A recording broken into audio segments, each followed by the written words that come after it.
Olá, no programa de hoje, raízes e referências do Estado brasileiro.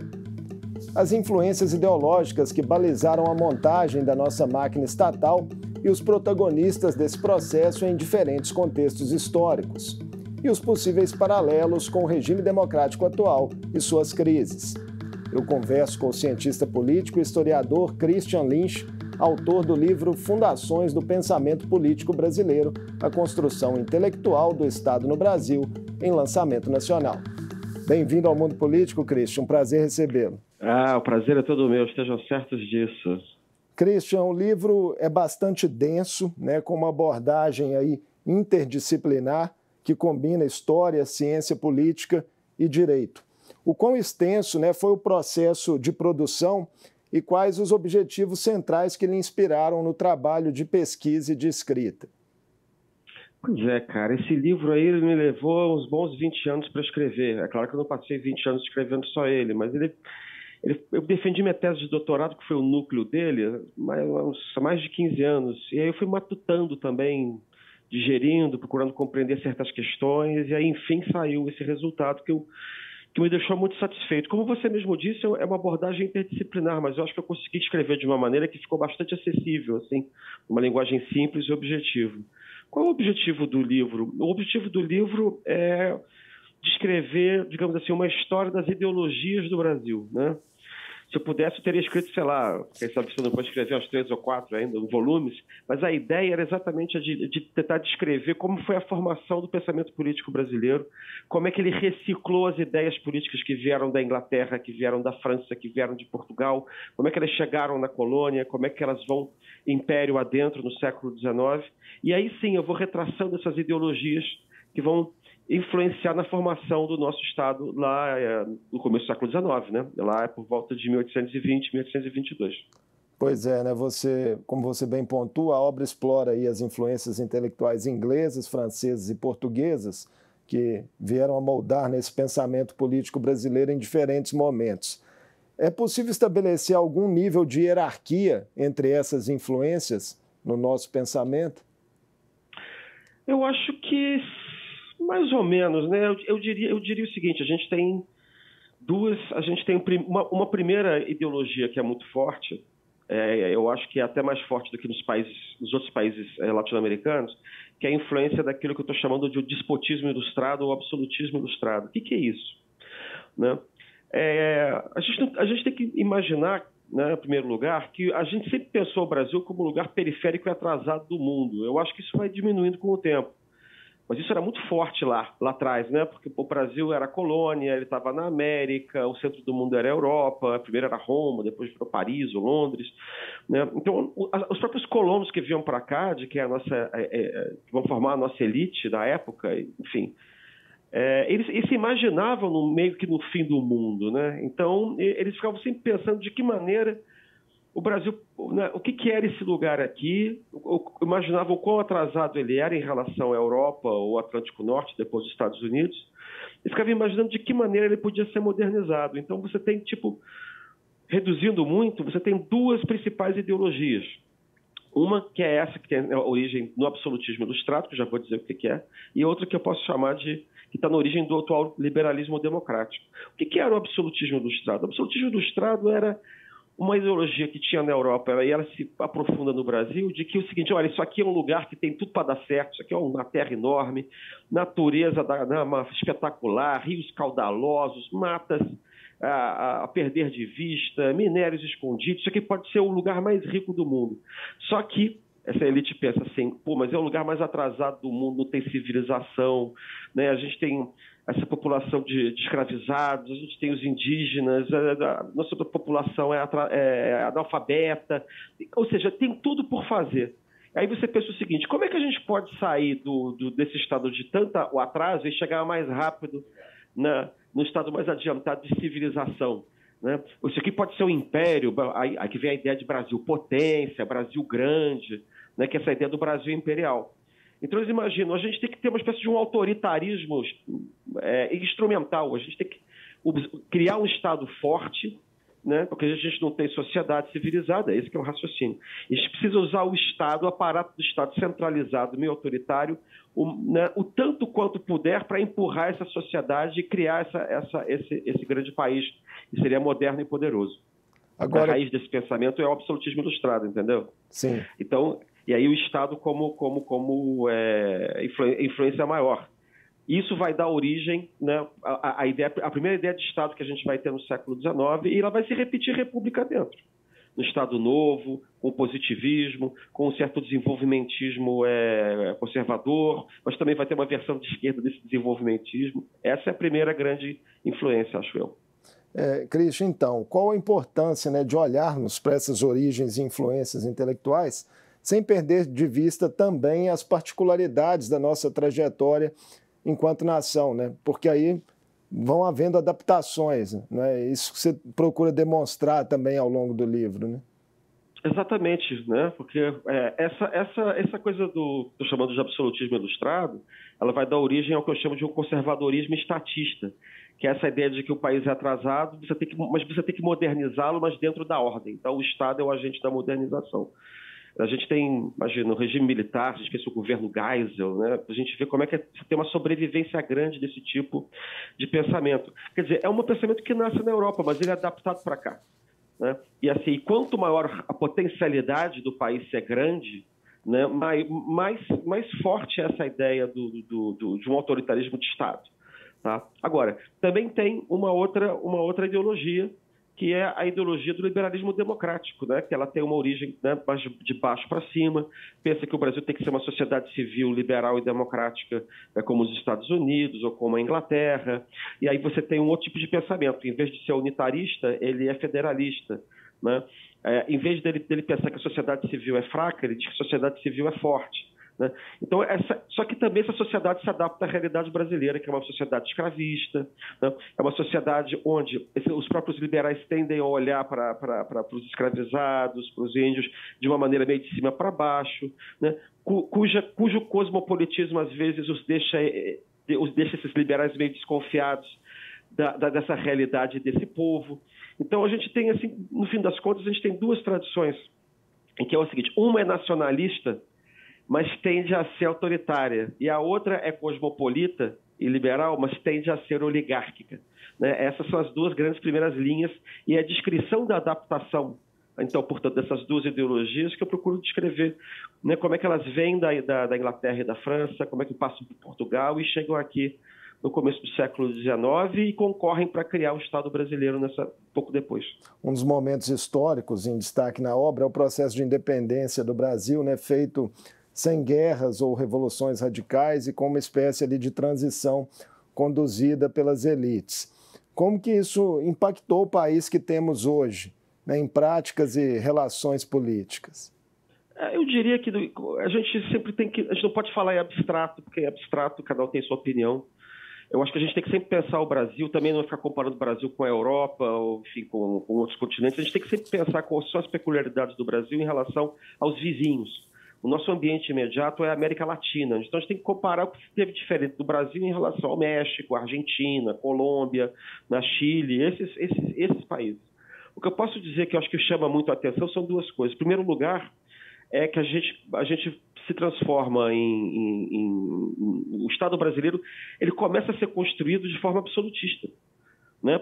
Porque o Estado brasileiro, o Brasil, na verdade, ele fica independente em 1808, que é quando Dom João VI chega.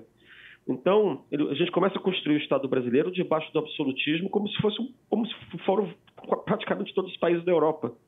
Isso é uma diferença em relação aos nossos vizinhos, que começaram, enfim, a partir de uma revolução de independência muito sangrenta, muito conturbada, né, porque não tinha um líder natural, né, e debaixo das formas monárquicas. Eu acho que isso tem muito a ver com a ideia de império, de Brasil grande, que a gente tem até hoje, muito difuso no nosso imaginário. O segundo elemento que eu acho que foi muito importante foi o elemento do grau de disseminação da escravidão no Brasil, também em relação aos vizinhos. Isso fez com que a elite dirigente do Brasil fosse mais prudente ou mais moderada. Ela ela foi mais moderada na ideia de liberdade ou de igualdade, porque ela tinha medo de, digamos assim, de que as ideias de liberdade e de igualdade pudessem descer, digamos assim, para os andares de baixo da fábrica social, para usar uma expressão que eu uso no livro, né? Então ela tendeu a ser mais moderada nas suas ambições. Então isso também favoreceu a criação de um Estado centralizado, também favoreceu. Então, são duas coisas que, em geral, são mal explicadas, que em geral se diz que o Império ficou por causa da escravidão, e não eram coisas separadas, tá? Mas as duas coisas coexistiam. A ideia de império, a vinda de Dom João, a presença de Dom Pedro, que são razões mais ou menos acidentais, né, que criaram o Império Brasileiro, que deram forma imperial a um sonho de império que já existia antes e viabilizou esse ideal, e que permanece na República várias vezes, e do outro lado essa ideia, essa questão da escravidão e um certo receio das classes subalternas ou inferiores, que também vai sobreviver à abolição da escravidão, que vai ser feita pela própria monarquia, né? E ela vai sobreviver e vai continuar na República. Aí só para amarrar, o que eu posso dizer é o seguinte: então você tem um ideal nacionalista ainda conservador, estatista, que tende a ser autoritário e desconfiado dos andares de baixo dessa sociedade, mas o próprio liberalismo democrático também tende a ser desconfiado, porque ele vê aquele pessoal lá embaixo, né, e como alguém que é muito diferente dessas elites que tem a Europa na cabeça. E também, eles também ficam desconfiados, ficam achando que o povaréu, que o povão não tem condições de ser cidadão, entende? Então, esse é um liberalismo que se diz democrático, mas é desconfiado da massa e tende sempre a ser meio oligárquico. É interessante, né? São reflexões que são impossíveis a gente não fazer ligações, né, com o Brasil atual. E ao abordar o surgimento dos Césares, né, no momento de transição, você destaca no livro que tais personagens aparecem quando as nações atravessam crises de mutação violenta, é a expressão que você utiliza. Isso se aplicaria ao momento político que vivemos agora no mundo, né, com a ascensão de políticos de extrema-direita carismáticos, com discurso autoritário? É possível fazer esse paralelo? Eu acho que é possível fazer esse paralelo, sim. Digamos que essas figuras de líderes carismáticos aparecem sempre em momentos de transição de um regime para o outro, né? A gente tem isso na transição, por exemplo, de um período de construção do Estado de absolutismo para um período de sistema representativo, de Estado de Direito, como a gente passa a ter no século XIX, mas a gente tem também o aparecimento desses personagens quando você passa de um Estado de Direito oligárquico para um Estado de Direito democrático. Então a gente vê essas figuras como, sei lá, como Pedro I foi, como Vargas foi, né, na história brasileira, o Marechal Floriano também foi. E o que acontece? A gente está vivendo hoje um momento de crise dessa democracia liberal ou neoliberal que foi constituída depois da queda do Muro de Berlim, né? A gente tem muitos países do mundo têm a sensação de que os seus governos perderam contato com as bases, né? E aí você tem uma crise do sistema representativo, né? Aqui no Brasil, depois de 2013, e vários outros países do mundo, antes ou depois, você tem esse clamor de que nós não nos sentimos representados no sistema político, né? Como se os políticos tivessem uma vida independente da nossa, ou fizessem o que quisessem, não o que nós desejamos como povo, né? Democracia, o que eles fazem. E aí você tem um ambiente propício para o surgimento desses líderes populistas, né? Desses líderes que vão enfrentar, digamos assim, as instituições republicanas em nome da vontade do povo. É claro que isso é um discurso, né? Isso pode ser bom, isso pode ser ruim. Eu estou tentando descrever isso de uma maneira genérica, né? Então a gente percebe isso, a gente viveu isso, né? Porque são eles que prometem que vão dar verdade à representação, verdade à vontade do povo. E é também uma coisa muito perigosa, porque são líderes que são tendencialmente autoritários e querem destruir um sistema democrático que está em crise em nome da verdadeira vontade do povo que estaria encarnada na pessoa deles. A gente viu isso no Brasil, a gente vê isso na Argentina, a gente vê isso em alguns países da Europa, na Rússia, no Oriente, nos Estados Unidos. Então, ele é um fenômeno geral que diz respeito a essa crise da democracia liberal ou neoliberal. Outro ponto, né, que chama atenção na obra, o surgimento do poder moderador no período imperial brasileiro, né, e o seu funcionamento. Você trata ali de uma ampla análise, mostrando como que esse poder surge e tem um impacto inicial. né? E ele ainda ecoa hoje, de alguma forma, no imaginário político brasileiro. Muito se falou nos últimos anos sobre os militares nessa condição, a partir de uma interpretação ali enviesada do artigo 142 da nossa Constituição. Queria que você fizesse essa reflexão, né, do surgimento desse poder lá atrás e de como persiste essa tese.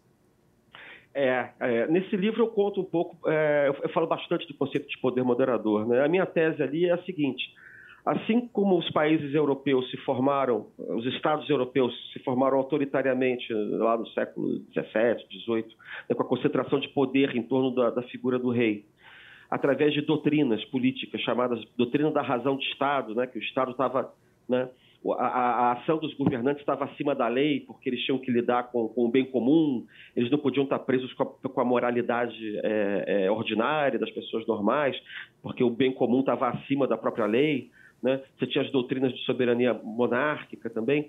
O que acontece? Quando a gente tem que criar o Estado da América Latina no século XIX, você tem que fazer o mesmo movimento de centralização do poder na figura de um chefe.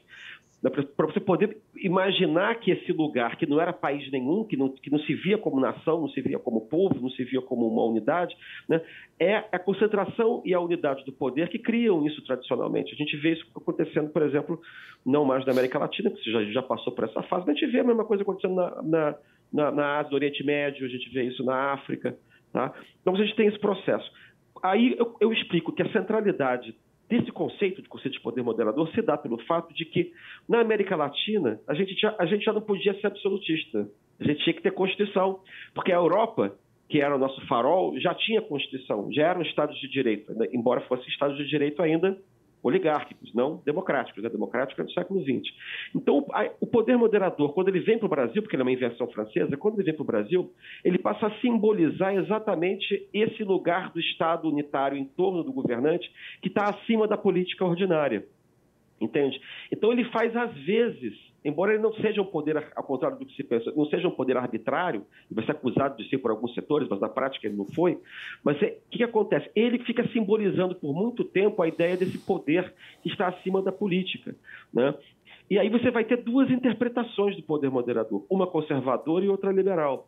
A interpretação liberal, que seria aquela mais fiel à origem da ideia de poder moderador na Europa, é que o governante, o monarca constitucional, ele é um árbitro. O chefe de Estado tem que funcionar como um árbitro dos conflitos políticos, né? A sociedade civil elege os seus representantes da Câmara dos Deputados, do Senado, você tem o judiciário, você tem esses poderes todos, você tem um governo parlamentar, que era a forma dos Estados de Direito na Europa no século XIX, todos eram monarquias constitucionais, o Brasil seguia esse padrão. Então, você tinha esses poderes, mas eles podiam se entrechocar. E para evitar crise e evitar golpe de Estado, você precisava de um árbitro.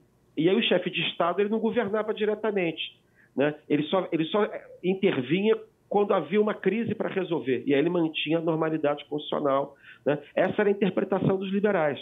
Os conservadores tinham uma visão muito mais pessimista de Brasil. Achavam que a sociedade brasileira era perigosa, ou que ela não estava formada, que os políticos eram todos picaretas, que os políticos só pensavam nos seus interesses pessoais, que o Brasil estava ameaçado do lado de fora por inimigos externos, que a segurança nacional estava periclitando. Então, aí o poder moderador era pensado numa outra chave. O poder moderador era pensado como uma espécie de governante que ia tutelar o sistema político brasileiro.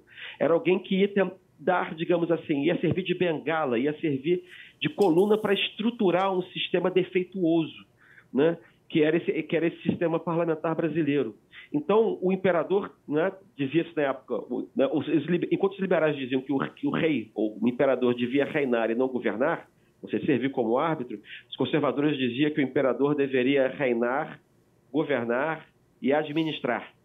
Então, são duas interpretações diferentes do poder moderador. A minha tese, que eu escrevi num artigo separado depois, é sobre o fantasma do poder moderador na República, o espectro do poder moderador na República. Como é que a magistratura, os juízes do Supremo Tribunal Federal, desde o começo da República, interpretam que eles são os sucessores do poder moderador. Né? Porque o Supremo Tribunal Federal é que é o verdadeiro poder moderador. Está sendo muito atacado ultimamente, né? Por setores da população e da política também. Isso, essa ideia de que a magistratura é o poder moderador, que foi difundida por Rui Barbosa no começo da República, ela demorou muito a pegar, porque os militares que deram um golpe militar que deu origem à República vão sempre dizer que eles é que são os sucessores do poder moderador. Então, o que a gente vê no longo prazo é uma disputa entre o Supremo Tribunal Federal, digamos assim, o alto comando das Forças Armadas, sobre quem é o poder moderador da República, e essa disputa sempre aparece quando o regime republicano tem uma crise. Tem uma crise de legitimidade, quando os políticos caem em descrédito. Aparece a ideia de que você precisa de uma força externa que tem que estruturar o sistema. Só que o Supremo Tribunal Federal como se fosse um árbitro e os militares como se fossem tutores da política brasileira. E, às vezes, também, é preciso dizer que também a magistratura, também, pelo menos lá do Supremo Tribunal Federal, também, às vezes, se dizendo árbitro, também se imagina como tutor. Tá? Então, e isso eu acho que ajuda a explicar um pouco porque tem uma animosidade, inclusive, dos militares em relação à magistratura, né? Porque na maior parte do tempo da República, os militares prevaleceram e o judiciário era um poder submisso e agora, enfim, os juízes ganham muito mais que os generais e aparentemente não tem essa integridade, enfim, que os militares julgam ter, né? Então, eu quero dizer que isso não é uma novidade, isso é uma briga muito velha. Só que antes, um dos personagens candidatos a poder moderador estava na rua, estava na lama, e agora ele cresceu e apareceu. Dentro desse contexto que você descreve, como é que você vê a solidez do nosso Estado democrático de direito, se há um equilíbrio aí entre os valores da autoridade, da liberdade e da igualdade? Essa é uma necessidade para a sobrevivência da democracia, né? Quando a gente pensa do que a democracia, na verdade, ela é uma espécie de uma expressão que sintetiza uma fórmula mais longa, que é Estado de Direito Democrático. Né? O Estado é uma fórmula autoritária conservadora. Você tem um poder que exerce, né, uma autoridade que exerce um poder coercitivo sobre um determinado território dentro do qual tem uma população. Então, quando ele fala em Estado, fala em autoridade, e a ideologia da autoridade é o conservadorismo.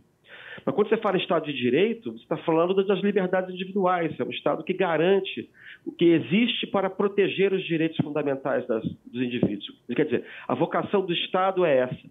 Então, você precisa de quê? Sem Estado, também você não tem Estado de Direito. Então, você tem uma espécie de um equilíbrio entre conservadorismo e liberalismo, entre autoridade e liberdade. Essa fórmula se amplia no século XX com o advento da democracia. Quer dizer, quando você democratiza esse Estado de Direito, que antes era um Estado de Direito que só servia uma elite, né? Era um Estado de Direito oligárquico. Quando você democratiza, você coloca ele a serviço de todos. Então, a ideologia da democracia, no sentido mais estrito, é a ideologia da igualdade, né? E a ideologia que aparece mais recentemente para tentar garantir essa igualdade foi o socialismo.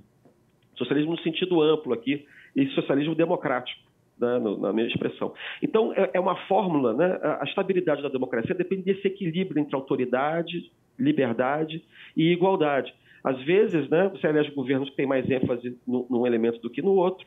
Isso é natural da democracia. O que não pode é um elemento sobrepujar todos os outros, que aí a democracia acaba.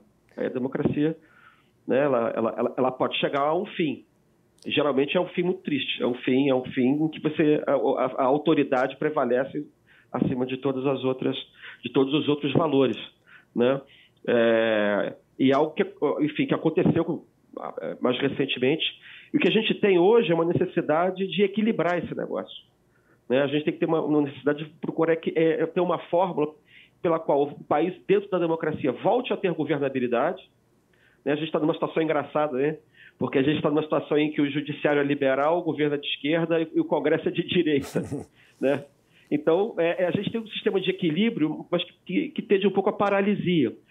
Como eu estava dizendo, o que a gente precisa hoje é tentar desenvolver um sistema de governabilidade que inclua o poder judiciário, mas sem que o poder judiciário seja visto como poder político e no qual, evidentemente, as Forças Armadas estejam valorizadas, mas submetidas ao poder civil. Discussões que a gente traz aqui em entrevistas no programa quase toda semana, né? De fato, são os desafios do nosso tempo.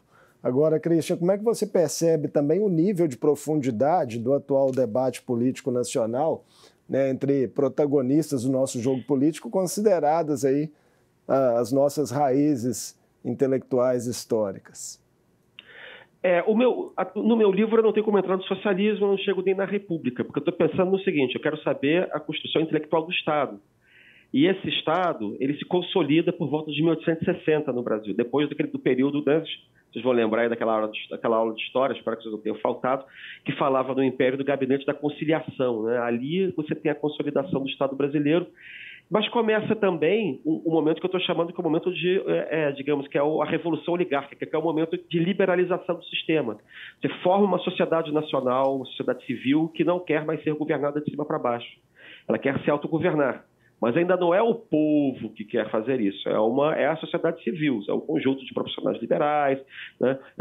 Que tem banqueiro, tem senhor de engenho, tem coronel, tem escravista, né? E aí eles querem, na verdade, que o imperador comece a parar de mandar e eles próprios comecem a mandar, né? Isso é o momento de transição para a república. Aí o que acontece? No período de formação intelectual do Estado, você tem uma hegemonia do conservadorismo.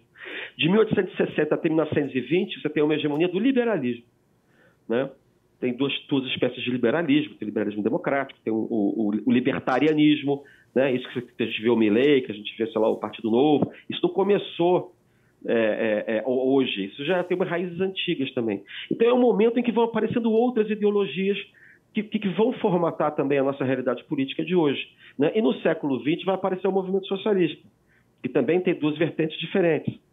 Então, aí você vai ter assim, três macroideologias: conservadorismo, liberalismo e socialismo, que vão com as suas, cada um com as suas diferentes espécies, vão vir até hoje. Então, quando eu olho a realidade brasileira de hoje, eu consigo entender o comportamento dos atores políticos, né, dos senadores, deputados, presidente da República, e entender a maneira como eles pensam através das ideologias deles numa perspectiva histórica, né? É claro que as ideologias não são as mesmas, elas não são paralíticas, né? Elas não são estanques, elas não são imóveis, elas vão se modificando ao longo do tempo, elas vão se atualizando, né? Porque o mundo também vai andando. Mas assim, elas têm um DNA que permanece, e isso é muito interessante.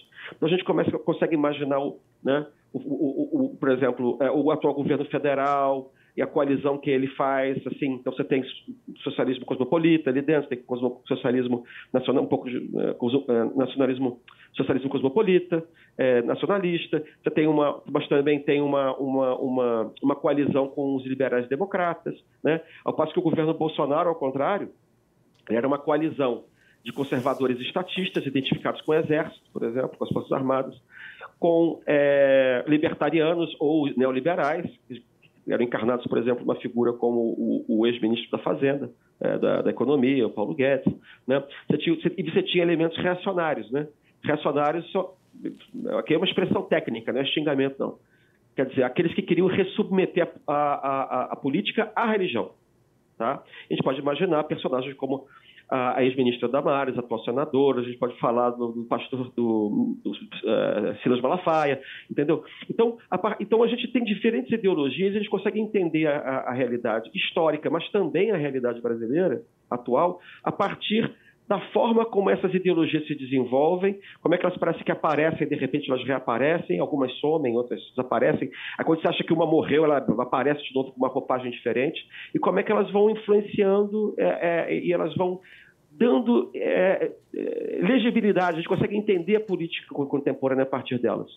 Muitíssimo obrigado por essa conversa conosco aqui no Mundo Político, Cristian. Tenho certeza que foi muito interessante para quem se interessa pelo tema, né, pela política, pela história do Brasil, com muitas nuances aí que nos fazem refletir realmente sobre o país que nós temos, e sucesso aí com as novas divulgações do livro.